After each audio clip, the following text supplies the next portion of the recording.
আপনারা জানেন যে এই সাদেক এগ্রোর চেয়ারম্যান ইমরান হোসেন উনি মানি লন্ডারিং মাধ্যমে দেশের থেকে প্রায় 133 কোটি টাকার উপরে হবে অর্থ দেশের বাইরে পাচার করেছেন। তাছাড়া উনি বিদেশ থেকে সরকারি যে নীতি আছে রয়েছে যে আপনার কৃত্রিম গো প্রজনন কেন্দ্রে সাভারের যে আপনার যে সরকারের যে নীতিমালা রয়েছে নীতিমালার বাইরে গিয়ে উনি ব্রাহ্মা জাতের বেশ কয়েকটি গরু প্রায় 15টি গরু দেশে আমদানি করেছেন। এই গরুগুলো আমদানির আড়ালে আমরা যেটা জানতে পেরেছি যে প্রায় 86 লক্ষ টাকা উনি দেশের বাইরে অর্থ পাচার করেছেন। এছাড়া আরো কিছু বিষয় তদন্ত রয়েছে আর ওনার নামে বিপুল সম্পদের আমরা প্রমাণ পেয়েছি প্রাথমিক অনুসন্ধানে। আরো অনেক তথ্য আমাদের কাছে আসছে। আমরা প্রাথমিক যে অনুসন্ধানগুলো যেগুলো পর্যালোচনা করেছি সেটা দেখতে পেয়েছি যে প্রায় 11 কোটি টাকার উপরে বিভিন্ন ওনার প্রতিষ্ঠানের নামে এফডিআর করে পরবর্তী পর্যায়ে এফডিআর কৃত টাকাগুলো দেশের বাইরে লন্ডার করা হয়েছে। তো বিভিন্ন অভিযোগের বিরুদ্ধে তাকে গ্রেফতার করা হয়েছে এবং বর্তমানে একটি বিচারাধীন বিষয়। আমাদের তদন্ত কার্যক্রম শুরু হয়েছে। গতকাল যেহেতু উনি গ্রেফতার হয়েছেন তদন্ত কার্যক্রম শুরু হয়েছে। আমরা হয়তো বা আরো নিকট ভবিষ্যতে আপনাদের এই বিষয়ে বিস্তারিত জানাতে পারবো।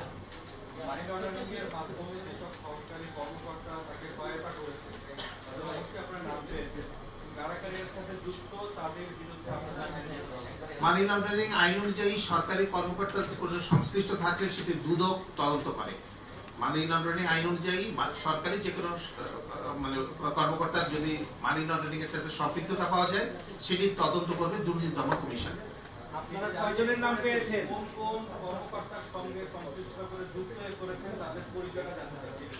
আমরা তদন্তের স্বার্থে এই মুহূর্তে তার বিস্তারিত এই সবগুলো জিনিস আমার মনে হয় প্রকাশ করাটা সমীচীন হবে না। আমরা কিছু তো উনি যেহেতু মানি লন্ডারিং এর সাথে জড়িত ছিলেন, আমাদের কাছে যে তথ্যপত্র রয়েছে সেটা হচ্ছে যে টেকনাফ এবং উখিয়া অঞ্চল দিয়ে উনি মিয়ানমার থেকে এবং বার্মা নেপাল থেকে ভুটান থেকে বিভিন্ন জাতের গরু উনি আমদানি করেছেন। যেহেতু এটা একটা বিরাট বড় এরিয়া, অনেক বড় একটা পোরাস বর্ডার, আমাদের ধারণা যে হয়তোবা এখানে অন্য কেউ কোনো ব্যক্তি এবং গোষ্ঠী তাদের সাথে জড়িত থাকতে পারে। তো এই বিষয়টি তদন্তাধীন রয়েছে, আমরা সামনে আপনাদেরকে জানাতে পারবো। ডিজাইন, এলিগেন্স, বিউটি, সেরা পণ্য সবার জন্য জেভিকো।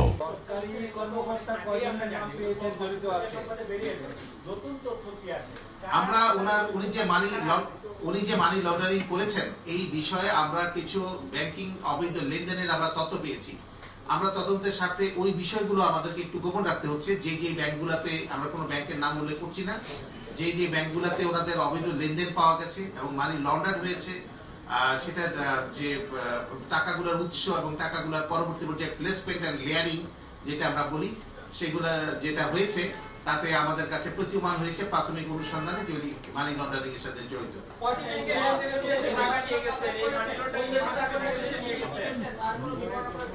উনি প্রচুর সম্পদের মালিক হয়েছেন। তাছাড়া মোহাম্মদপুর এলাকায় উনি সরকারি খালের জমি ভরাট করে সেখানে অবৈধভাবে ব্যবসা করেছেন। তাছাড়া ওনার নামে প্রচুর জমি, আমরা প্রাথমিক তদন্তে যেটা জানতে পেরেছি, প্রচুর স্থাবর সম্পত্তির অনেক প্রমাণ পাওয়া গেছে। আরো বেশ কিছু সম্পদ আমরা খুব দ্রুতই, যেগুলো আমাদের হাতে এখনো এসে পৌঁছেনি, আমরা আপনাদেরকে এই তথ্যগুলো ভবিষ্যতে দিতে পারবো। টাকা পাচার করেছে বলে জানতে পেরেছেন আপনারা? এখন প্রাথমিক অবস্থায় আমরা থাইল্যান্ড সহ বিভিন্ন দেশগুলোর কথা শুনছি, কিন্তু আমরা আগামীতে যখন তদন্ত হবে এই বিষয়ে সুস্পষ্ট ধারণা আপনাদেরকে দেব।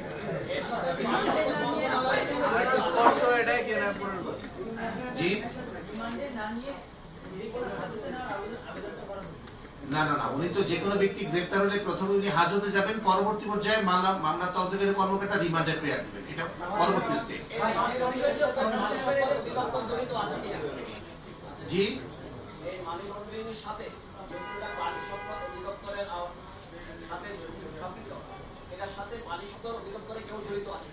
প্রাণী সম্পদ আমরা এই মুহূর্তে ওই বিষয়টা জানতে পারিনি, কিন্তু পরবর্তী পর্যায়ে এখানে অনেকগুলো বিষয় আছে যে উনি ব্রাহ্মা জাতের যে গরুগুলোকে অবৈধভাবে আমদানি করেছিলেন সেগুলো ঢাকা কাস্টমস হাউস কর্তৃক কিন্তু আটক করা হয়েছিল এবং সেই আটককৃত গরুগুলোকে কৃত্রিম গো প্রজনন কেন্দ্র সাভারে রাখা হয়েছিল এবং পরবর্তী পর্যায়ে কৃত্রিম গো প্রজনন কেন্দ্র থেকে সিদ্ধান্ত দেওয়া হলো যে এই গরুগুলাকে আপনি জবাই করে আপনি সুলভ মূল্যে ন্যায্য মূল্যে মানুষের মাঝখানে দিয়ে দেন বা বিক্রি করে দেন। কিন্তু প্রবলেম হলো যে উনি এই গরুগুলাকে জব করেন নাই, জব না করে উনি জালিয়াতির মাধ্যমে কাগজ তৈরি করেছেন যে উনি জব করেছেন। আসলে উনি জব না করে এই গরুগুলাকে তিনি উচ্চ মূল্যে 11 কোটি টাকা মূল্যে উনি বিক্রি করেছেন এবং এই টাকাটাকে উনি দেশের বাইরে লন্ডার করেছেন।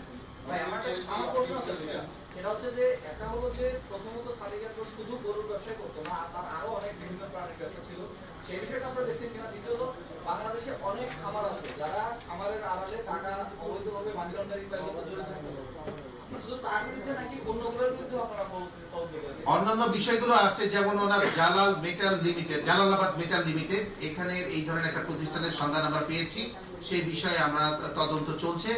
আমরা আরো বিস্তারিত বিষয়গুলো আপনাদের জানাতে পারবো। তবে আপনার কথাটি গুরুত্বপূর্ণ যে হ্যাঁ, ইনি ইন্টারফেস হিসাবে অথবা উনি খামারের ব্যবসা এবং উচ্চ বংশীয় গরু ছাগলের বিজনেস এগুলো হয়তো করতে পারেন এবং হয়তো এর আগে উনি আরো অনেক কিছু করেছেন যেগুলো তদন্তাধীন রয়েছে। তো প্রাথমিক অনুসন্ধানে আমরা কিন্তু ওনার নামে প্রচুর সম্পত্তি, স্থাবর সম্পত্তির প্রমাণ পেয়েছি।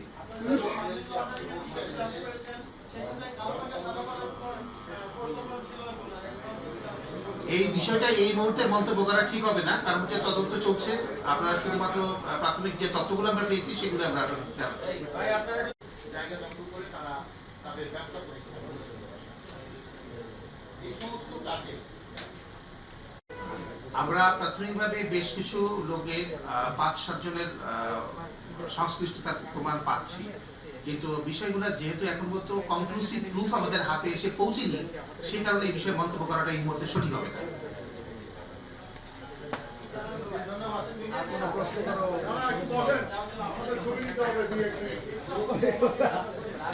আমরা আপনারা যে তথ্যগুলো জানতেন সেগুলোকে মামলা আকারে আমরা যখন নিয়ে আসি অর্থাৎ কারোর বিরুদ্ধে যখন মানি লন্ডারিং আইনে মামলা হয় তখন কিন্তু এগুলো সুনির্দিষ্ট প্রমাণ লাগে। আমরা অনেক কমপ্লেনই অনেকের বিরুদ্ধে পাই যেগুলো পরবর্তী পর্যায়ে আমরা সাবস্টেনশিয়েট করতে পারি না। অ্যালিগেশন গুলোকে সাবস্টেনশিয়েট করার জন্য আপনার ডকুমেন্টারি এভিডেন্স লাগে। মানি লন্ডারিং আইনে যে অনুসন্ধান হয়েছে প্রাথমিক অবস্থায়, অনুসন্ধানের পরবর্তী পর্যায়ে আমরা এই মামলায় উপনীত হতে আমাদের যে তথ্য প্রমাণগুলো দরকার ছিল সেগুলো আমি সরকারের বিভিন্ন সংস্থা, বিভিন্ন ব্যাংক থেকে আমরা পেয়েছি। তার ভিত্তিতেই কিন্তু আমরা এই মামলাকে চলমান স্টার্ট করেছি। পরবর্তী পর্যায়ে অর্থাৎ তদন্তের পর্যায়ে যখন আরো অনেক কিছু রিভিল হবে আমরা অবশ্যই আপনাদের জানাবো।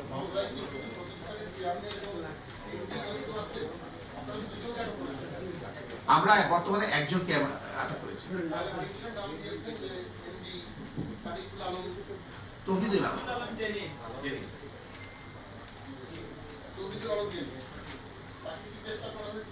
তাকে গ্রেফতার করা হয়নি, আমরা অভিযান চালাচ্ছি এবং এর সাথে আরো 5-7 জনের সংশ্লিষ্টতা আছে। ওনার এই অবৈধ বিজনেস এবং অন্যান্য সিন্ডিকেটের বিষয়, মানি লন্ডারিং ইস্যুগুলোতে আরো 5-7 জনের সংশ্লিষ্টতা আমরা প্রাথমিক অবস্থায় পেয়েছি। কিন্তু যেহেতু আমি আগে আপনাদেরকে বললাম যে একজনকে আইনের আওতায় আনতে গেলে তার বিরুদ্ধে সুনির্দিষ্ট অভিযোগের প্রমাণ দরকার। সাক্ষ্য প্রমাণ ছাড়া আপনি তো আইনে কাউকে সম্পৃক্ত করতে পারবেন না, সেইটুকুর জন্য আমাদের অপেক্ষা করতে হচ্ছে।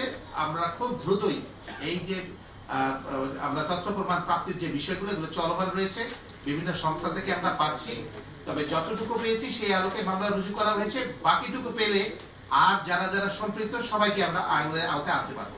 আচ্ছা, আমরা যদি প্রশ্ন করি তৌহিদুল আলম জেনিক কে, তাহলে কি আপনি বিস্তারিত বলতে পারবেন? উনি সাদিক এগ্রোর একজন ব্যবস্থাপনা পরিচালক, ওনার ব্যবসায়িক পার্টনার।